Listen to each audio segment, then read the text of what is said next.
All right, welcome back to the show, everyone, and good morning to you. Quick shout out to everybody in the comments for pointing this out to me. I've been waiting for this, as some of you guys know. I think it's been about 5 or 6 months since the last one. This is the truth about Michael Jordan's career. This is from Uncut Hoops, and let me scroll down. This is part 5 of a 12-part series. Guys, this video is an hour and 13 minutes, so this is what we're doing today. I'm gonna split this up into 3 parts, and we're gonna watch this whole thing today. By the time I release this, it would have been out for about like 6 or 7 days, so plenty of time to cook. And if anything, we'll just bring more traffic that way. But I've talked to Uncut about this series, just in the comments and stuff like that. And since the first one, I've been incredibly impressed with the amount of work he put into this. So big time shout out to Uncut. The link to his channel, actually the link to this actual video, is going to be down in the description. So I highly recommend you guys going over there, subscribing, checking out the channel. I think that's it. It's gonna be this is what the day's gonna be. I wanted to do a quick shout out to members. One as a rejoin from Shaun The Navigator. Welcome back, my friend. And John's Tech Hub. Welcome to the channel. I really appreciate your guys' support. All credit goes to Uncut for the great work that he's doing here. So I was actually starting to wonder if he was going to continue the series, but here we go. Uncut, if you're watching this, what's up, man? I've been looking forward to this for a while. Everybody, please like the video. I'd appreciate it. And let's get right into this. There's always that debate on whether you hate losing more than you love winning, right? And I feel like, for me, losing just is the worst feeling in life.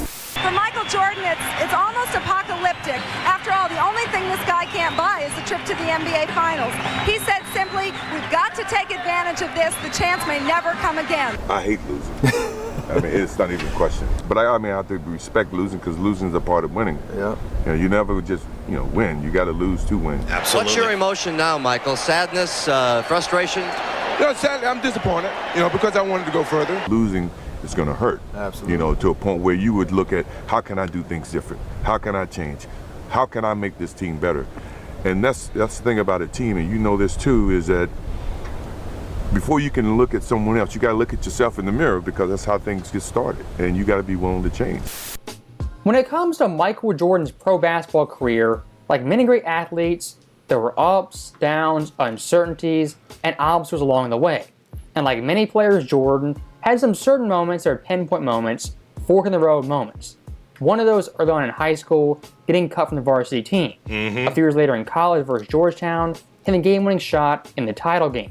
And looking at the NBA, Isaac's first monumental moment, legacy-changing moment, came in 1989, as that summer the Bulls fired head coach Doug Collins and replaced him with Phil Jackson. Certainly Phil has all of the qualifications we wanted. We felt that he had paid his dues in the CBA and developed the coaching style we liked, and certainly we've been totally satisfied with the job he's done this year. Well, He's so good that after he wins 6 championships for our organization, we're going to fire his ass. I heard Jerry Krause refer to Phil Jackson's style, and it's a style that's meshed real well with the Bulls personnel. He's not a holler type guy. He likes players to play within themselves, but nevertheless, he's not going to try to alter anybody's game. He's going to show them the way. The Phil Jackson philosophy, Phil Jackson's system, at its core, is quite simple. And for someone like Tex Winter, having been with the Bulls since '86, he told Jordan over and over again, how you win is with your teammates. And Jordan, deep down, he did know this, even in '86. But in large part due to personnel, as well as coaching, it was a Michael Jordan show from '85 to 1989. And looking at someone like Doug Collins last year coaching, he basically gave Jordan the keys, said do everything. I know. And look, for MJ... That's always been my beef with Doug Collins, is there seemed to be no team strategy. It was just give Jordan the ball, and he'll figure it out. I mean, I know he's the most freakish talent we've ever seen, especially 80s Jordan, but come on now. Your job is to be a coach. Don't just lean on your player like that. Stats, they're absurd off the wall, and Point MJ was a beast in that run. Oh, yeah. But here's the big problem. Time and time again, NBA superstars who carry that big of a burden, they don't win championships. At its core, why Doug Collins was fired was that simple fact. The burden he put on Jordan was way too much. Well, I think he certainly got us to a point. You know, I think with the talent that we had on this team and how we were progressing, even when he was a head coach, we were moving in that direction. I think what happened when Phil came on, he gave us a system. Well, it's really obvious what was missing. What was missing was a well-rounded offense, because we had so many offensive things that ended up with Michael having to do it. Yeah. So with that context out of the way... That was a cool clip, by the way. Let's look at 1990, Phil's first season in Chicago. Okay. The Bulls this year, 55 wins, second best in the East, and in franchise history, the second most wins. Scotty as a player, kind of another mini leap, a first-time All-Star, Yep. He'd improved drastically. Someone like Horace Grant, also a mini leap, he was improving. Then the rest of the roster, some solid additions. Will Purdue, B.J. Armstrong, as well as Stacey King. So the bench, while not fantastic, was much improved. And guys like Hold on. Wait. Stacey King. So the bench additions. Will Purdue, B.J. Armstrong. Oh, okay. I forgot they got BJ that early. 89, so he was coming off the bench back then for Pax. As well as Stacey King. So the bench, while not fantastic, was much improved. Yeah, for sure. And guys like Pippen and Horace Grant, again, taking a mini leap, and it evolved alongside MJ. Now, speaking of Jordan, looking at his overall... You know, something I never really thought of too much. Scotty and Horace really benefited off the triangle because the ball was moving around so much. And honestly, it put Jordan in position in the mid range to find them open right under the basket plenty of times. So that worked out for them. It makes sense that their numbers jumped up a bit. Stats, this year compared to last year, the scoring actually went up from 32.5 to 33.5. And for the fourth straight year, won the scoring title. Based off Jordan's raw box score numbers, the change from Doug Collins to Phil Jackson really isn't apparent.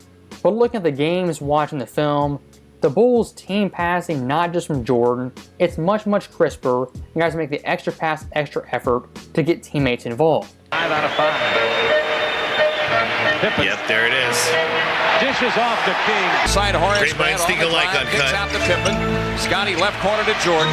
Michael against Robertson, gets double team, back out to Pippen. Right side Paxson, a long jumper is in. Boom. 6. They open the game 6-0. Yep, and that's what they get for double teaming. Yeah, with the triangle, you double team MJ. This is bad news for you. Jordan to Cartwright on the screen and roll, and back. Jordan. Michael has only 2 points in the game. King picks it up, head of the key. Oops, Back door. Jordan for the... At this point, the Bulls' main 5 core of Paxson, Jordan, Pippen, Grant, and Cartwright, they've been together now for 3 NBA seasons. And right here, it's on full display, much more chemistry rapport than in past years. Also, when big time changed in 1990, the Bulls in the first round for the first time in a long time were favored to win that series. As playing the Bucks, they were a decent 44-win team, but kind of a wonky roster, a middle-of-the-road team. They had Ricky Pierce, leading scorer, who was a 6th man of the year off the bench. Alvin Robinson, their best starter, was second team all-defense. Then guys like Jack Sigma, Phil Pressey, who were still good players, but weren't in their prime. Now, looking at Game 1 in Chicago, Jordan the first half, an absolute blazing start, 22 first half points. Jeez. Now, despite MJ going off being MJ, Chicago at the break only up by 2. The main reason they went up by more is the Bucks bench outscored Chicago 21-8. The entire Bucks team in the field, 65% shooting. Now, in the third quarter, the Bucks defense tweaked things ever so slightly, put more pressure on Jordan, stopped Jordan. And for the first 8 minutes, they did just that. As Jordan that time period only had 1 measly point. He's being a passer, getting guys involved, playing in a Phil system. And here's what makes MJ MJ. The Bucks within 3 points, Jordan turns it on, becomes score first MJ, hyper-aggressive MJ.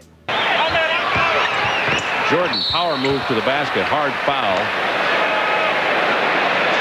Milwaukee was on a 7-0 run till that free throw. Our producer, Tom Hewitt, of course. It's funny. We're talking about him being passive, and he's got 30 points, 7 rebounds, 5 assists. Jesus. Our producer, Tom Wood, of course. Jordan lost Pressey just long enough to take the 18-footer. Nice move by Bulls had led by 10, but the Bucks dug out of the hole. That was always supposed to be the idea, though. Get the team involved. Get them involved in the beginning of the game, and then whenever you need it, Jordan takes over. That is the system. In the shooting range. Jordan, hard drive to the hole. He gets the foul and one. Converts the three. Yep, time to run away with Jordan had closed the third quarter, start the fourth quarter, had 12 straight Bulls points, and the fourth quarter total had 9 points on 3 of 6 shooting. So a game one the Bucks could have stolen, could have been competitive in. Jordan had closed the third quarter, start the fourth quarter, snuffed it out very, very quickly. So the Bulls at this point up 1-0 in control of the series. Now looking at game two, Jordan the first half, hyper aggressive, Chicago up 25-10. He was doing everything. Now, much like in game one, the X factor here was the Bucks bench. When Jordan sat down that 15-point lead, evaporated on the spot, and Milwaukee at half was up by 1 point. And get this, the Bucks bench, 30 points. Jeez. The Bulls, 5. only 5. What? Yeah. Now, skipping out of the fourth quarter. That's JonTron again. Why is JonTron showing up in all the videos lately? Where is JonTron? What the heck is he doing? At this point, up by a couple of points, still a very, very close game. It could go down to the wire. And Michael Jordan to start the fourth quarter, went to the basket and got put down hard by Greg Anderson. And this guy, Greg Anderson, kind of the Black Bill Lambier. Man, that's some Pistons shit right there. Sorry for my language. That is not a basketball play whatsoever. Came back then was Cadillac Anderson. This right here for 90 standards is an enforcer foul and a common foul. In this game, that's all it was. And for Jordan right here, what I love, he dusted himself off, didn't go to the locker room, the bench, didn't even sit down. He walked to the Bulls timeout, came back, shot his free throws, and over in the fourth quarter, and closed the deal. Yep. Well, I mean, this is the 80s. It's the one gripe that I have with the 80s. They needed to clean this out of the game. And that's what the 90s. So that's why I still say 90s was peak. Because this was no longer part of the game. And this was despicable. To come in and be more aggressive. I mean, and you don't let people go into the paint and make shots. Yeah, that's not. Foul. That's got to get your ass canned. Like you're out of the game for that. Moments later. Took it out of his hand. Yeah. Jordan don't care though. Open.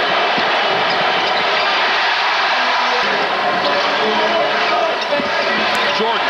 Gotcha. From the line today. Gee, look at this stat line, man.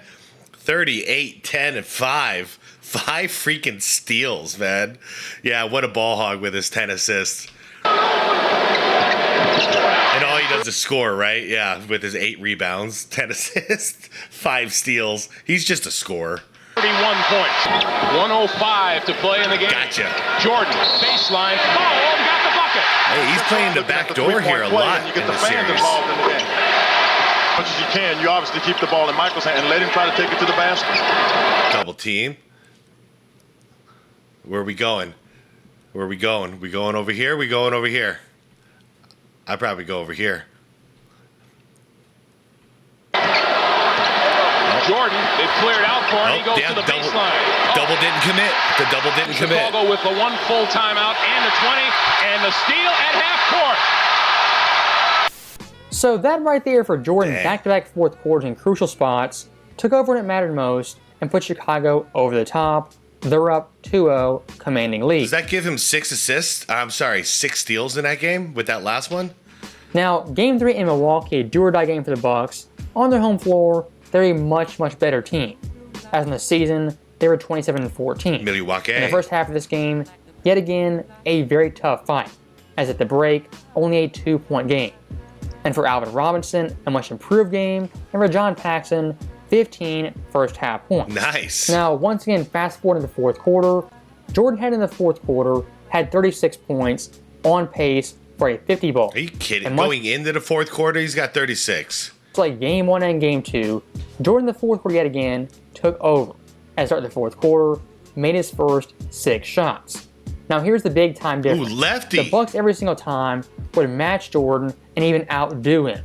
In the final minute and 30, hit the big time shots the Bulls simply couldn't convert on. Major defensive set here for the Bulls, hoping for a sweep. Jordan punches it away into Roberts for the jam. Alvin Robertson playing Jordan. Jordan finding Grant for the jam. Grant got up. Game, but he was big all the rest of the game. Now 7 on the shot clock for Milwaukee. SlkEM for 3. No way. Down by 5. Jordan is going to take it.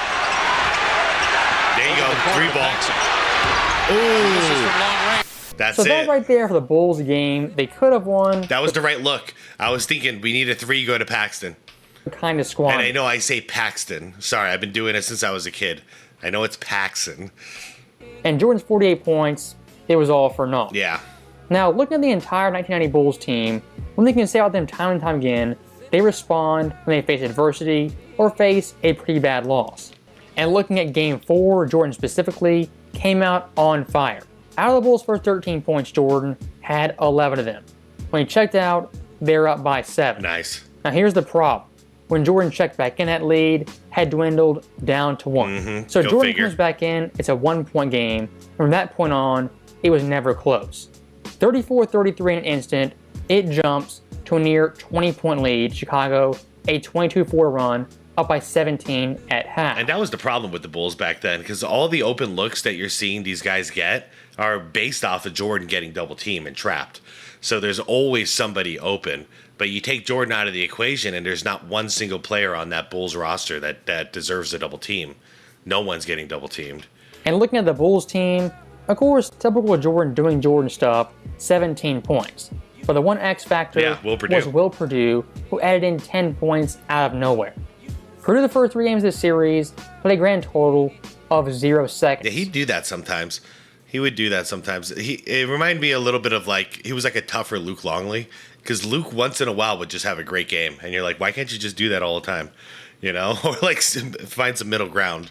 So giving 10 points in the first half was a big time plus. Now, looking past the Bulls' great team offense in the third quarter, it was a great team defense. Pierce has it now to the left against Jordan. 10 to shoot. Good D. Pierce had it poked away, stolen by Jordan.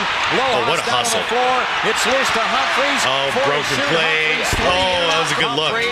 Slips across, doubled up, wide to the right, gives it up to Anderson out Good defense, guys. Good defense. Trying to drive in, 10 to shoot, right corner Robertson. You go, trap. In the right corner, underneath it's Pressey. Tipping, floating. A to Humphries, a layup miss, rebound tipped off to Pressey. Back to the hoop, he shoots it up, no.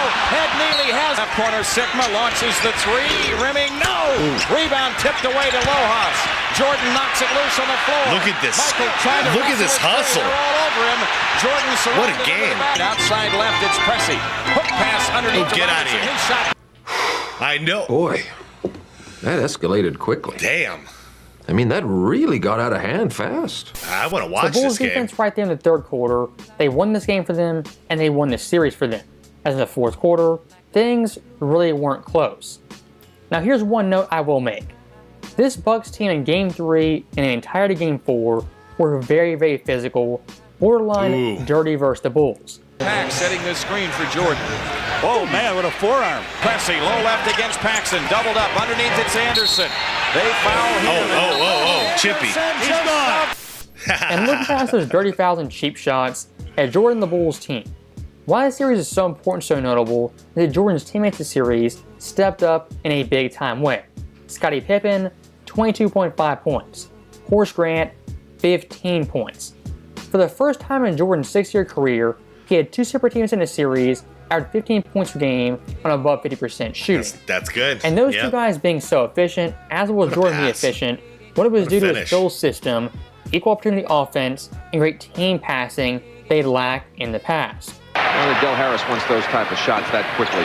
The bounce pass that's from a Jordan beautiful to pass. The block. Was that Pippen who got it? 3-on-1. Maybe now. Hands it off to Grant. There it is. Easy looks. Ahead to Jordan. Gotcha. Nice feed from Pippen. High forward is Jordan. Down the lane. Look at these guys in transition. Alvin Robertson on Jordan. Nice pass. Oh, that's That's a sick pass. Good finish. Saves the inbounds pass. Jordan. Again.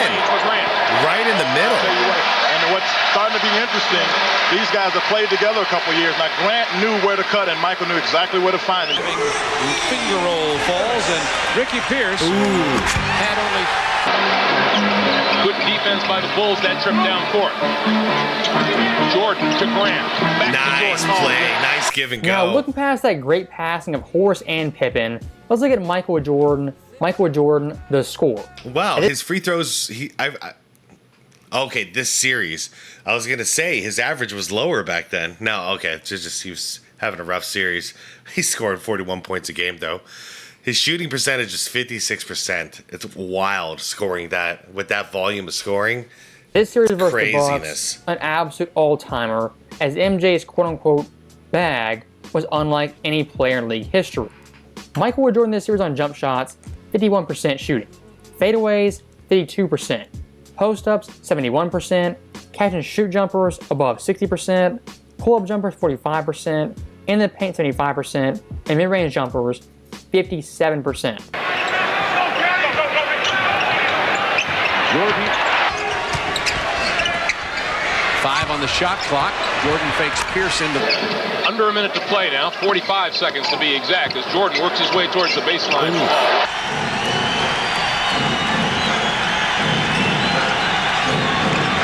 Jordan from 10 over actively as they did Friday night. Jordan. Here's Jordan, 2 on the clock, in the lane, fadeaway jumper, got it! So looking at Jordan right there in all areas, won fadeaways, post-ups, but especially mid-range jump shots at the peak of his powers with no real weakness offensively. Yeah. Now let's put it into perspective. Michael Jordan this series averaged 37 points per game. For any player not named Jordan, most likely that's the career high in a series all time. Yeah, for sure. For Jordan, it's not even close, and this series is never mentioned as a great Jordan series. Now, speaking of not getting any... Yeah, I was just looking for it. Never mentioned as a great Jordan series. Now, speaking of not getting any mention, next up for Jordan the Bulls, the Philadelphia 76ers, another forgotten series. It's an absolute gem. The two most explosive and exciting forces in basketball. So different yet so similar. Michael Jordan is poetry in motion. Charles Barkley is controlled rage. Jordan mystifies with his magical playmaking. Barkley exasperates with his relentless rebounding. Jordan will break your spirit with his sleight of hand. Barkley will break your heart by sheer intimidation. So it's Jordan's Bulls versus Barkley's Sixers in a game of Can You Top This? So this match, I love that synth bass too. That's classic. Matchup right here, Jordan versus Barkley, two bona fide superstars. Some of the past series we didn't have. And for Barkley at this point, debatably a top 3 player in the NBA, as he wasn't just first team All-NBA, but second in the MVP ahead of Michael Jordan. Wow. And becomes the first place votes. I didn't know that in 1990. Damn, dude. And they must have the entire race, even ahead of Magic. Now for Barkley's Philadelphia team in the post-Moses Dr. J era, still pretty good and formidable, as they're ranked in the season, 3rd in record in the East, 2nd offensive rating, 7th in points per game, 5th in net rating, and 7th in third percentage. And past Barkley, they had Johnny Dawkins, a quick point guard, Hershey Hawkins, a knockdown shooter, as was Mike Jaminski, a precursor to the Stretch 5. Now, the one backbone for this Philly team was, of course, Greg Mahorn, their bruiser, enforcer, their tough guy. But wasn't just that, but also second team all-defense. Now, speaking of defense looking at Jordan, his matchup this series was Hershey Hawkins. Well, you know, everybody talks about Mahorn. I think Hershey Hawkins is as important to this team and the turnaround this year as Mahorn. The one thing he's going to have to do, he is facing the stiffest mental challenge of his career right now. Michael Jordan is going to come at him, and he's going to get his 35 or 40 points. Bob, he's got to go at him. He's got to make Michael play on both ends of the floor. Otherwise, if Hershey Hawkins is taken out of the series, Philadelphia has no chance. First of all, how awkward. He just got fired, and now he's commenting on his former team being in the playoffs. But second of all, he's definitely right. I was a big fan of Hershey Hawkins. That dude could hoop. For a lot of NBA teams back in the day, you had 1 or 2 shooters in your lineup at the maximum. And for someone like Hawkins, one of the best shooters in the game in the previous series, averaged 27 points per game. Now, when discussing Jordan versus Hawkins in Game 1, it was a very, very different story, as Hawkins in Game 1 Jordan guarding him was an abysmal 1 for 8 shooting, and Philly overall was only 2 for 13. So Jordan Game 1 versus Hawkins absolutely locked him down, and he was a non-factor. Backup, so that's why you're seeing Michael right now so active in the offense. And Ken's hardly able to touch the ball. Oh, he's playing ball prevention. Fires the rest of his game. Rebound. Yeah. He's making sure he's cutting off the passing lanes. So I mean that is the best way to stop a score. Make sure they don't get the ball in their hands. And defensive. Now Hawkins against Jordan, his first opportunity with the ball. Yeah, good defense. Hawkins trying to get inside the paint. A lot of moves against Jordan. He comes away with another steal. Inconsistency shooting. He's 2 of 8 tonight. Because he's very hesitant right now. It's going to belong to Chicago. Another so, you know, Hersey Hawkins is continuing to play. He's working very hard. Michael Jordan is one of the top defenders in basketball. Now, despite Jordan locking down Hawkins, their second best player being limited, Philly in the fourth quarter was only down by 2 points, and Jordan yet again had put on the cape and beat Michael Jordan. In the fourth quarter, he did just that. Out of the Bulls' 23 points, Jordan had 15 of them, put the game out of reach, Chicago up 1-0. Damn, he didn't even bother passing in that fourth. Correct. From the corner, doesn't get it. Long rebound to Cartwright, knocked away by Jaminski, but Jordan! I didn't know the context on that dunk. I've seen that highlight a gazillion times. Damn, man. This is fourth quarter in a playoff game. Gets a jump shot off this little sideline out of bounds play. Here he comes, weaving his way through a screen out to the top on the drive. Got Hawkins. Oh, Hershey can't guard him. That's what we've been saying since early in the game. Deep post. Michael in the post again. That's where you got entry pass, the spinning jump shot. You got to be a little more physical. And the three-point play. You get it to Michael. That's a smart move. With 2, he buries the jumper. 6 assists, 5 steals, and make the big shot. With 6 on the shot clock. Yeah, too much room. He'll make a few too. Wow, I'm shocked with the defense I'm seeing from Hershey there. So once again, Michael Jordan a fourth quarter big time spot. The game kind of hanging the balance. He puts the Bulls over the top, gives them a lead in the series. Kaboom. Now looking at Game 2 in Chicago. Damn. Look at Chuck. 30 points, 20 rebounds. Jeez. Yet again, typical MJ in the first half, 19 points. But here's the big time difference. Tip in the first half, 3 fouls, barely played. The Bulls at one point down by 14. So coming out of the third quarter halftime break, what the Bulls need is a very quick start, cut into that lead. And Jordan, like clockwork, he did just that.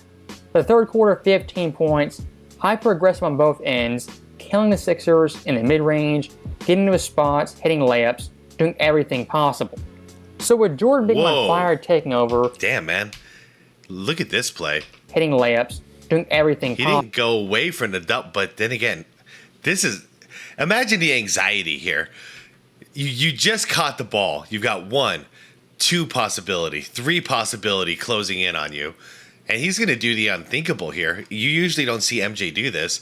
You usually see him go over here and pop it. But he's going to come through and split, I think, right?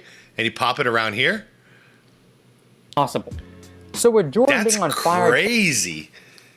I would not have thought of that in the moment. Taking over, what do you think happens per usual?